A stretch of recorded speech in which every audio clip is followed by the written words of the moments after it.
Hi, everybody. Kim Winter from Logistics Executive Group. Thanks for joining us again on our series of talking to business leaders around the world. And today I'm delighted to be joined by a very accomplished woman from the deep south of Australia. She's an advisor and relationship manager with Dearin Associates, a company that we'll hear a little bit about shortly. And today I'm joined by Kate O'Rourke. Hey, Kate, how are you doing? I'm well. How are you? I'm great, Kate, and you're joining us from which city in Australia? I'm from Adelaide. Great. Tell us about Adelaide. What's so famous about Adelaide in Australia? Adelaide's a great place to live. It's really underrated. We have the best beaches, the best wine, the best food and restaurants, and the best lifestyle. We are in a little tiny lockdown at the moment, but I just managed to walk the dog to one of the best beaches that you could ever imagine and do that within a quick hour round trip, and feeling pretty grateful of where I'm spending this quiet week. Now, you folks have some of the best fishing. You're on the coast. You're on the Great Bight of Australia, which is probably about 1,000 miles wide, and you have some of the biggest great white sharks in the world as well, I think, don't you? We do, and growing up on the beach and in the water, it's something you do have in the back of your mind constantly, but we don't let that stop us from having a good time. And great abalone and crayfish and lobster and God knows what, but always swim between the flags. That's right. Okay, give us a quick hot point on your upbringing, where were you brought up, and what's your role now with Dearin Associates? Sure. Well, yeah, like we said, I'm in Adelaide. I've been here nearly all my life. I've always loved international travel. I started within the travel industry, sort of working my way through from consulting, airlines, working with even ticketing agents, and then spent the last 10 years in corporate travel. So with a whole heap of different business types, oil and gas, government, university, working within contracting and procurement and within business development. So this has now landed me to this new great opportunity with Dearin Associates, where I've started early this year. And basically we are trying to help every small business owner and CEO enhance their impact on the world by taking their business into overseas markets. Good stuff. So your focus is in taking Australian businesses offshore. Tell us a little bit about how you do that and what your network is like and what the focus points are for Dearin Associates.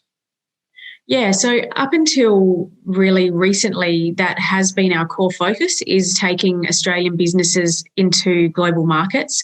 So we have a small team in Australia based within Sydney, Perth and Adelaide, and then we have a further group around the world. So we basically partner with small businesses to work out a strategy to go global. So rather than just having a thought bubble and deciding, hey, I think I might take my business into America, we actually work with business owners to set a plan of attack for the next 1, 2, 3 years around a whole a blueprint for their success. And we work through that with them, either one-on-one or as part of a small group. Okay. Our network is we've got a network of people in most corners of the globe. So that helps with being able to try and get people hooked up with the right people around the world. Okay, good stuff. And I know the founder of your business, Cynthia Dearin, is a bit of a legend in business facilitation and business advisory in Australia. I know I've interviewed her previously, and she spent time with the Australian government and all sorts of posts in some very exciting places, including here in the Middle East from time to time over the last 20 years. Tell us a little bit about the commercial and economic situation, how things are going financially in Australia currently. I mean, we've heard a lot about how Australia and New Zealand went hard and went early on lockdowns. Not too sure how well you're faring in terms of vaccine distribution, but what's the current feel economically in Australia at the moment? Sure. Well, I mean, we have always been called the lucky country. We've got our capital cities have always been really the envy of people around the world. So we've got that free and easy lifestyle that really brings immigrant families and global professional talent into Australia. So, it's a really great place to set up business. In terms of recent, we actually in 2020 ranked 5th out of 137 countries in a index that's called the Entrepreneurial Attitudes, Abilities and Aspirations. So try saying that 10 times fast. We are known for our entrepreneurial spirit. It's interesting that, we're just going into a new financial year and we've had a pretty tough year preceding. Before COVID, we actually had those bushfires that seem like a distant memory now, but they absolutely tore the whole country apart. And then, we were having droughts, and then obviously the COVID gave us even more of a setback with the lockdowns, and then the borders and dislocated trade. As you know, our borders for cargo are open, but for people, it's actually still shut. So all of that said, the Australian economy is now the 12th largest economy in 2021. We did still manage to rise a few places, and our GDP is around 2 trillion Australian dollars, or $1.5 trillion US. So we managed to avoid a recession last year. Our GDP did rise 1.1% at the end of the financial year, and we've got more people in jobs than ever. So we're pretty rock solid. Our debt's not escalated too high. It's been an interesting year, but the vaccine rollout is possibly something that we haven't absolutely nailed like a lot of other countries have. Yeah, I think the Prime Minister is finding out the net effect of that in popularity currently, from what I could see last night on the Sydney Morning Herald.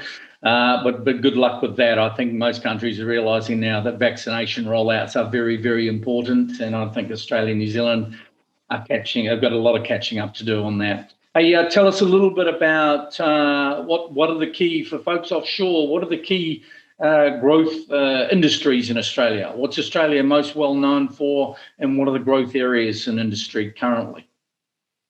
Well, Australia's always been known for energy and resources. So not just iron ore, though, and LNG. We do have other things like lithium. We've got a lot of that. And obviously lithium plays a huge part with batteries and every other gadget that we use. I've been talking to some really great entrepreneurs with these fantastic products that will outperform and outstrip any diesel generator when it comes to charging all sorts of things. So that's definitely still the energy industry is huge for us.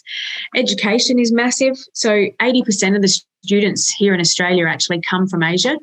And interestingly, we're trying to get our borders to start opening. And that's going to be the first place we do that. So we're going to start bringing students from Asia back into South Australia fairly soon, which is a really great development with our situation we've had here.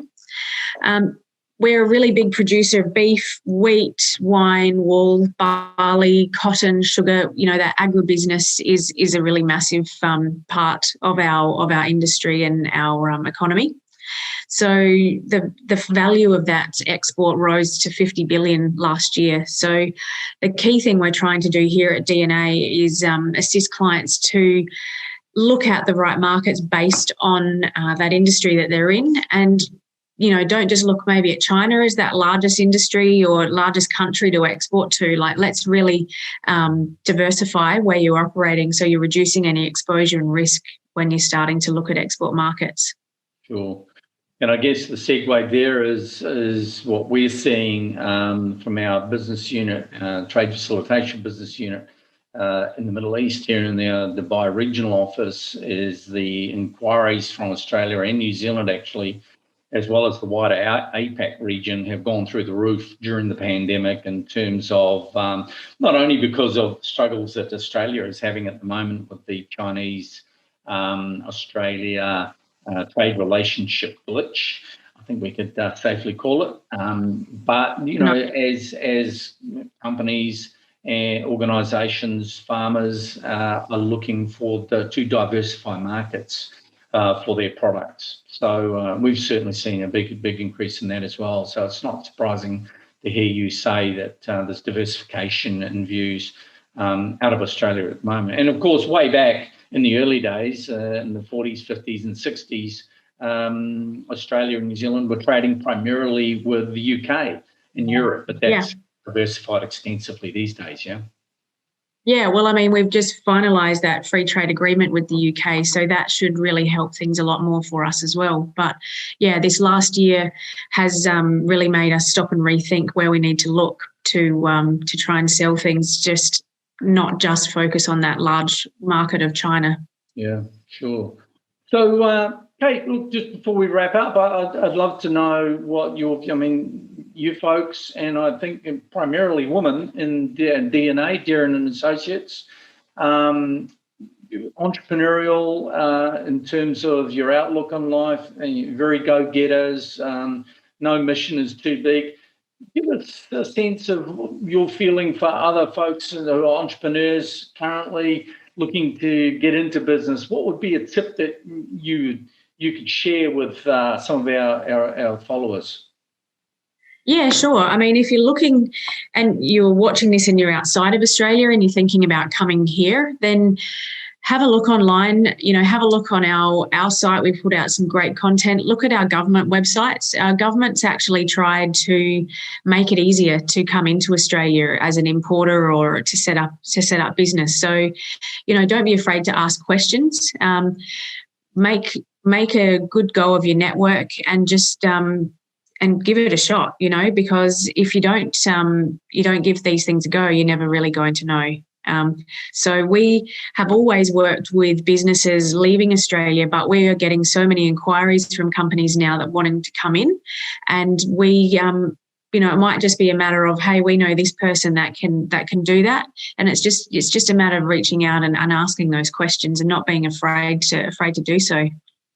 Good stuff. Sage advice. Appreciate you sharing that with us, and really appreciate you giving some time today to give us an idea of what's going on in Australia and the beautiful deep south of Australia, which many folks won't actually be aware of. So, hey, thanks for your time, and I hope the information that you provided us is useful. Of course, with this vodcast, we'll provide contacts. So if anybody wants to contact yourself, Kate O'Rourke, Dearin Associates, that information will be there, and we encourage people to contact you folks. To our listeners, to our observers today, from those who have joined us, thanks for sharing your time with us. As always, to those who are helping to keep us safe, not only in the logistics and supply chain world, but first responders, of course, all of those in the healthcare sector who put their lives on their line to keep us safe during these particularly strange times. We offer you our thanks and our prayers for everybody who is struggling at the moment, who's suffered, who's had loss. We offer our respects to you, and we wish big ups to everybody who's helping to keep us safe and sound moving forward. So again, thanks, Kate. Thank you, everybody, and we look forward to catching up with you again soon. Cheers. Thanks for having me.